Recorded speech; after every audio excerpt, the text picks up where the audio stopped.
अस्सलाम वालेकुम।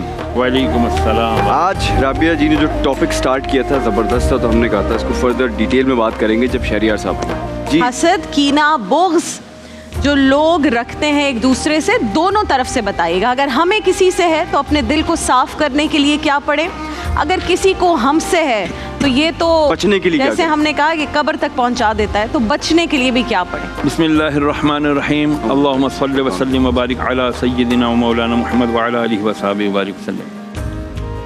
हर चीज़ अपनी ज़िद से पहचानी जाती है। हसद की ज़िद रश्क। हसद जो है वो जब बंदे को होता है तो इसका मतलब है वो सीधा किसी और पर नहीं, डायरेक्ट अल्लाह पे अटैक करता है। अल्लाह अल्लाह। वो कहता है मैं ए अल्लाह तेरी तकसीम पे राजी नहीं हूं, इसको नेमत दी, या अल्लाह इसको क्यों दी, इससे छीन और मुझे दे। ये हसद ऐसे ही है जैसे शिर्क। कल हम उलमाए कराम ने भी बात की इस बारे में। फिर फरमाया इसका ऑपोजिट क्या है, इसका ऑपोजिट है रश्क। रश्क करना। या अल्लाह तेरा शुक्र है तूने मेरे भाई बहन को इतनी नेमतों से नवाजा, या अल्लाह इसकी नेमतों में और इजाफा कर और इसके सदके मुझे भी ऐसी नेमतें नवाज। क्या दुआ है ये, क्या जबरदस्त दुआ है। उसकी नेमतों को उस पे खुश हुआ, या अल्लाह तूने इस पे रहमत की, वाह वाह, फबी अय्यी आलाई रब्बिकुमा तुकज़्ज़िबान, और तुम अपने रब की किस किस नेमत को झुटलाओगे। फिर इस पर बंदा कहे या अल्लाह इसकी और कर और मुझे दे। हसद मैंने पहले भी शायद अर्ज किया था, आज तक साइंस इतनी तरक्की करने के बावजूद जली हुई लकड़ी की राख को दोबारा रीयूज नहीं कर सकी, रिसाइकल नहीं कर सकी, उसका दोबारा कोई भी मतलब फायदा नहीं हासिल कर, कारामद नहीं बना सकी। हुजूर ने क्या फरमाया था, फरमाया, मफहूम अर्ज करता हूँ कि हसद नेकियों को इस तरह खा जाता है जैसे आग लकड़ी को, सूखी लकड़ी, एक होती है गीली लकड़ी, सूखी लकड़ी को खा जाता है, फौरन आग पकड़ती है। अब उसका कोई फायदा नहीं है। अब नेकियां हाजी है, पाजी है, नमाजी है, ज़कात है, खैरात है, सदकात, नेवर एवर। हसद किया, फ्लैश, खलास, अब वो किसी काम का नहीं। बचे कैसे? सबसे पहले तो वो अपने पाक परवरदिगार की पाक बारगाह में तौबा करे। अन्नदामतु तौबतुन, नदामत तौबा है। या अल्लाह मैंने बहुत किया, मैंने इससे भी हसद किया, उससे भी हसद किया। यहाँ तक अंदाजा लगा लें, अल्लाह के नबी अलैहि सल्लम अल्लाह की अता से जानते थे कि एक वक्त आएगा औलाद अपने बाप से हसद करेगी, बुग़्ज़ रखेगी, कीना रखेगी। शरिया साहब ये रियलाइजेशन कैसे आएगी कि हम हसद कर रहे हैं? एक्सेप्टेंस भी तो बहुत बड़ी आजकल ये चीज ना इतनी नॉर्मल हो गई है कि लोगों को लगता है ये गलत है। मैं किसी के बाप से डरता थोड़ी हूँ, मैं तो अपने बाप के मुंह पे बात करता हूँ। ये जुमला हम आम बोलते हैं। बच्चे ने मैं किसी से नहीं डरती, मैं तो अपनी माँ के सामने बोल देती हूँ, अम्मा तुमने गलत किया।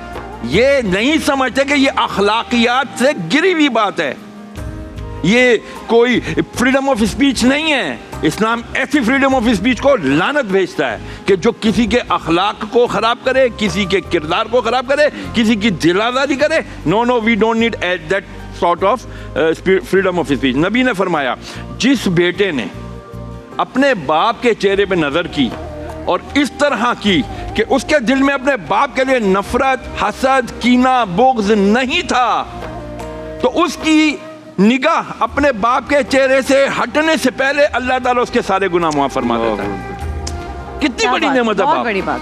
तो पता चला नबी जानते थे कि वक्त आएगा कि लोग अपने बापों से, माओं से, अपने वालिदैन से, बदबख्त है वो शख्स कि जिसके वालिदैन उसके खौफ की वजह से उससे बात करना छोड़ दें। सब दुआ बताएं, फिर कॉलर भी है। हाँ, दुआ ये है कि इस्तिग़फ़ार की कसरत करें। वइन यकादुल लज़ीना, सूरह कलम की आखिरी दो आयतें, वइन यकादुल लज़ीना कफ़रू ला युज़्लिक़ूनका बिअब्सारिहिम लम्मा समिअू ज़िक्र व यक़ूलूना इन्नहु लमजनून वमा हुवा इल्ला ज़िक्रुन लिल आलमीन।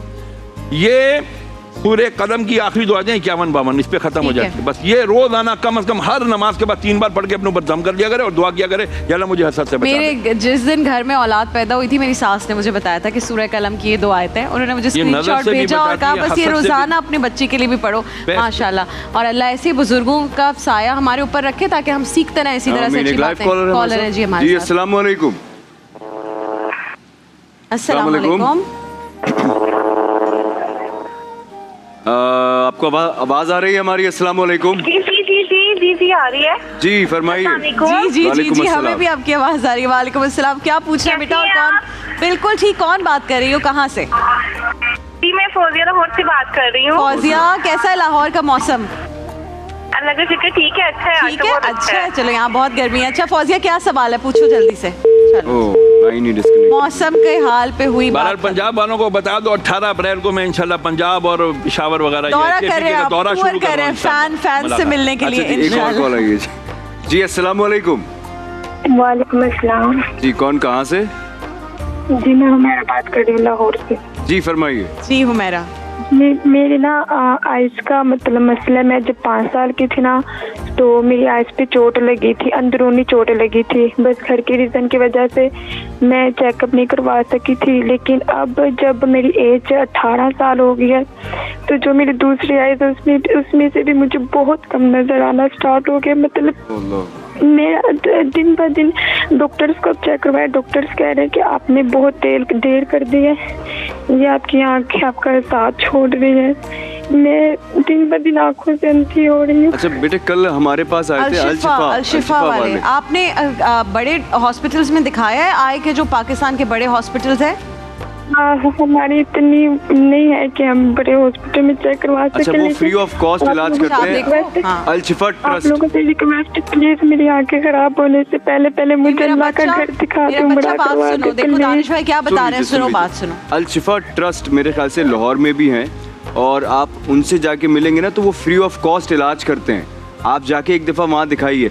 वजीफ़ा तो हम बता ही देंगे लेकिन इसका इलाज भी ज़रूरी है, तो वो फ्री ऑफ कॉस्ट करेंगे, कोई पैसा खर्च नहीं होने। अगर दानिश ये आप अपना नंबर बेटा लिखवा दो कंट्रोल रूम में, तो आपको जो उनकी कम्युनिकेशन की जो आई हुई थी मैनेजर, अच्छा आप नंबर लिखवा दीजिए, कनेक्ट करवा देते हैं ताकि इनके लिए भी आसानी हो जाए, उनको भी पता हो कि शो की तवज्जुह से गए। नंबर लिखवा दो बेटा और टीवी के सामने जाओगी तो शहरियार साहब को जी अभी प्लीज आपको सारी जिंदगी दुआ दूंगी, मुझे नाक के साथ एक दफा उमड़ा करवा दे। ठीक है बेटा, आप अपना नंबर लिखवाओ, फिर ये हम और फिर बात करते हैं आपसे, ठीक है? जल्दी से अपना नंबर लिखवाओ। आंखों का पहले इलाज हो जाए, फिर इंशाल्लाह बाकी सारी चीज़ें हो जाएंगी। इंशाल्लाह अल्लाह ताला वसीला बनाएगा। सब आंखों के लिए मैं कहता हूँ ये बेस्ट है। अल्लाह ज़मीन और आसमानों का नूर है, या अल्लाह इस नूर के सदके मेरी आंखों को नूर अता कर दे। कल आपने वो बताया, मैंने कहा ना कि ये इस तरह से आप 11 मरतबा हर नमाज के बाद अल्लाहु नूरुस समावाति वल अर्द, अल्लाहु नूरुस समावाति वल अर्द, ज़मीनों और अल्लाह ही है समानों और ज़मीनों का 11 मरतबा 11 बार पढ़ के यूं करके आंखों पे लगा दे, फिर मजीद 3 मरतबा पढ़ ले अल्लाहु नूरुस समावाति वल अर्द। हर नमाज के बाद ये पढ़ते रहे इंशाअल्लाह। और मैंने एक नुस्खा भी बताया था, आपने बताया था सौंफ, मिश्री और बादाम एक पाव लेके ग्राइंड करें सुबह और रात को सोने से पहले 1 चम्मच, वो इंशाल्लाह दूध के साथ या सादे पानी के साथ भी लें। लेकिन वो कह रहे हैं कोई इंजरी की वजह से हुआ है, तो वो 5 साल की उम्र में पड़े और डॉक्टर के पास। अरे डॉक्टर के पास बिल्कुल जाएं, और जो कहते हैं ना नहीं होगा, सही नहीं होगा, उन्होंने कहा तुमको अल्लाह पे यकीन नहीं है क्या? अल्लाह कारसाज तो अल्लाह, हकीकी तो अल्लाह तेरे देने वाला है। इंशाल्लाह अल्लाह नूरुस समावाति वल अर्द पढ़ो और ये करो और दुआ जरूर मांगो, जरूर आंखें सही। एक सवाल आया हुआ है, वो एक खातून ने कहा है कि मेरा बच्चा जब भी पार्क में जाता है तो उनके दुदड़े पड़ जाते हैं, वो रेड स्पॉट्स पड़ जाते हैं जैसे किसी ने काटा हो। तो कोई ऐसी चीज जिस जो दुआ करें जब बच्चे बाहर जाएं तो उनके इस तरह से? देखें जी, बच्चों को जब भी बाहर जाए ना, एक तो फी अमानिल्लाह, आयतल कुर्सी, सूरह फलक और सूरह नास पढ़ के दम कर दिया करें, फिर कुछ भी नहीं होने वाला। बिल्कुल ठीक है, बहुत शुक्रिया शहरियार साहब, आपका बहुत बहुत शुक्रिया। देखिए महफिल रमजान लाइव ट्रांसमिशन रोजाना दोपहर 3 बजे से शाम 7 बजे तक सिर्फ ग्रीन एंटरटेनमेंट पर।